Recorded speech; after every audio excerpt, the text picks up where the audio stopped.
Monsieur le Président de l'École alsacienne, Monsieur le Directeur de cette même école, Messieurs, Mesdames et Messieurs les cadres de l'Éducation nationale, des professeurs ici présents, Mesdames et Messieurs les parents d'élèves et puis les élèves qui ont pu être présents.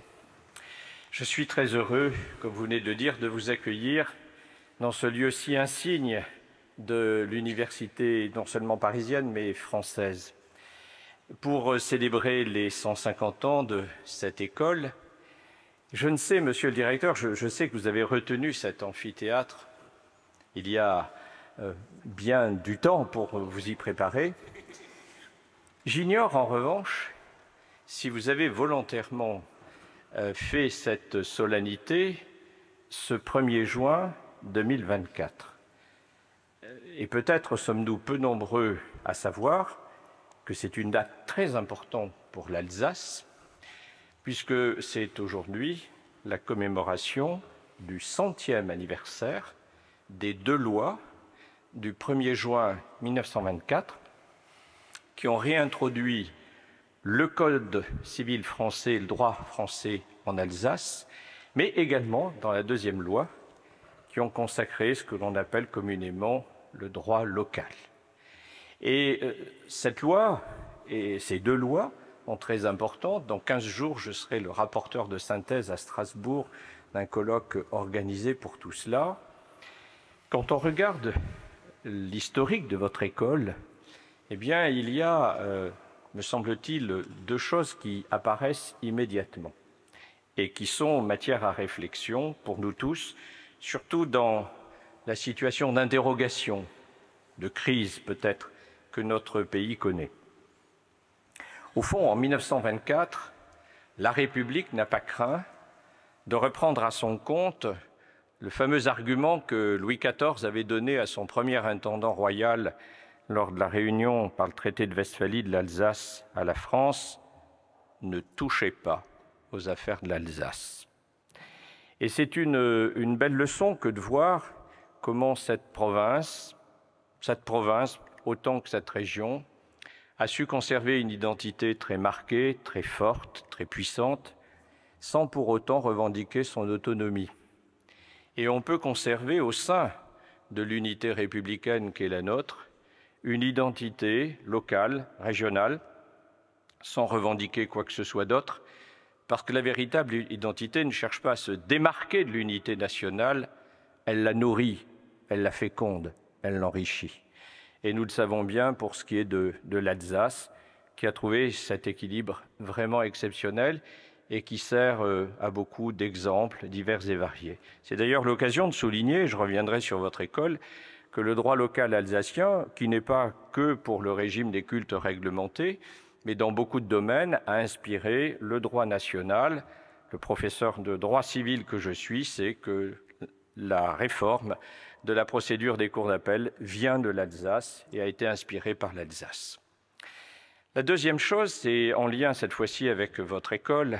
Le temps a passé, elle n'a plus sans doute sa vocation initiale, mais elle reste fidèle à ses racines et en particulier votre devise est très riche de sens, ad nova tendere subta, à savoir comment tirer d'une tradition de la nouveauté. Et ce point est aussi important pour notre pays. On voit combien les jeunes aujourd'hui recherchent la racine et les traditions, ils les recherchent tellement que souvent ils les inventent de toutes pièces pour être sûrs que ce sont les leurs. Le mot tradition ne doit pas faire peur. Il est un mot qui est tourné vers l'avenir. Tradere, tendre la main, donner, puiser. Et une tradition, c'est une racine féconde, ce n'est pas une branche morte. Lorsque une tradition devient une branche morte, on n'a même pas besoin de la couper, elle tombe d'elle-même.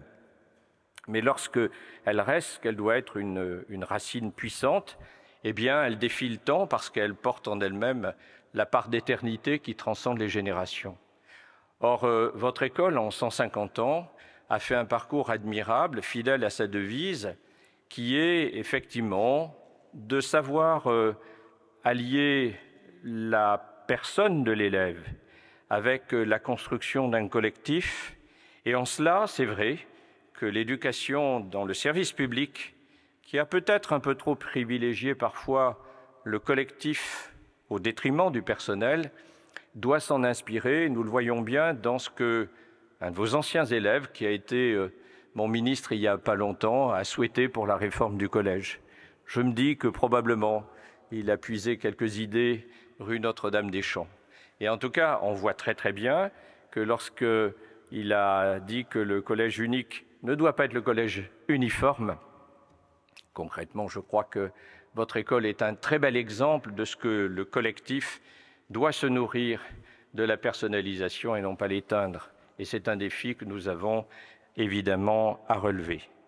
Alors, le dernier élément, on me disait hier, voilà, comment se fait-il qu'une école sous contrat soit accueillie à la Sorbonne?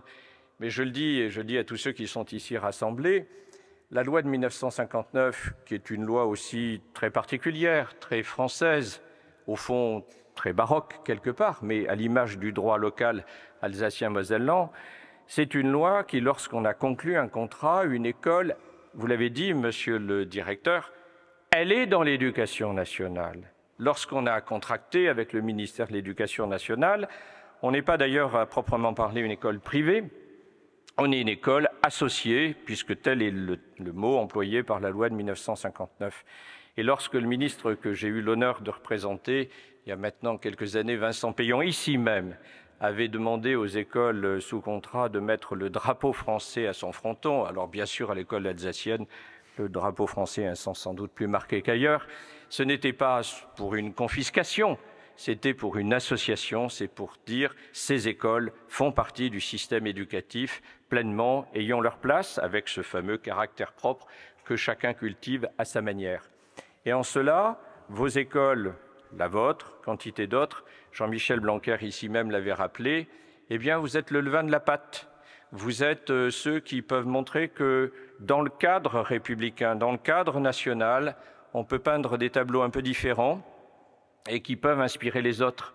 Et vous n'êtes pas à la marge, vous êtes au contraire là pour montrer que l'on peut aller de l'avant avec une plus grande liberté peut-être que d'autres ont et dont on doit s'inspirer. Pour tout cela, eh bien, vous êtes fidèles à vos racines, vous êtes donc promis un très bel avenir. Il y aura un jour, j'en suis persuadé, ici même, les 300 ans de l'école alsacienne. Il y aura beaucoup de choses de faites. Il y aura la perpétuité de ces élèves qui sont radieux. Hier, nous l'avons vu, qui lèvent tous la main quand on les interroge. Il y a la fidélité de cette Alsace pleinement française, et elle est française parce qu'elle est alsacienne, de même que votre école est dans le système éducatif parce qu'il est sous contrat. Tout cela vous montre une chose très simple, il ne faut jamais confondre l'unité de la France avec son uniformité. C'est l'uniformité qui altère l'unité, c'est la diversité qui la nourrit. Merci d'être un diamant de tout cela. Belle fête.